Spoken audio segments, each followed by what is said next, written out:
is that really a map of the world, or is it a picture of the mystic serpent? Depends how much you see, doesn't it? And that one works left to right. What about this one? Top and bottom. Is that really a funny-looking fella with an equally funny-looking hat, or does he carry on his head a most peculiar bird? Again, depends how much you see. Well, pictures like that are quite easy to make, at least in theory. They're harder in practice, so let's see how you do it. First of all, get a piece of paper and fold it very accurately in the middle.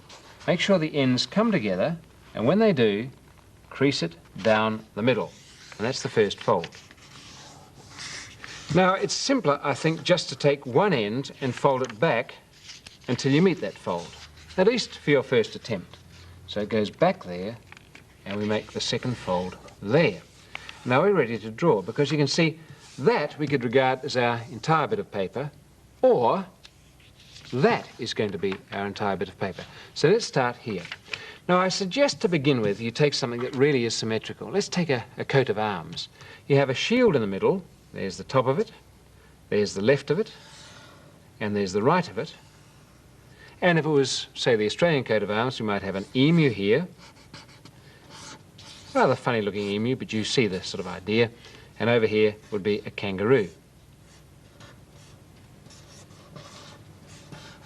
Now that's the coat of arms. We can fill in all the rest of that here. But when we pull it apart, we find there's a big space. And you've got to dream up something that will fit into that space to make it a picture that way as well as a picture that way. Well, you can come up with your own idea. Here's mine. Something like the Australian coat of arms, pulled apart, becomes Noah's Ark. Well, see what you can do. I want to know. Curiosity.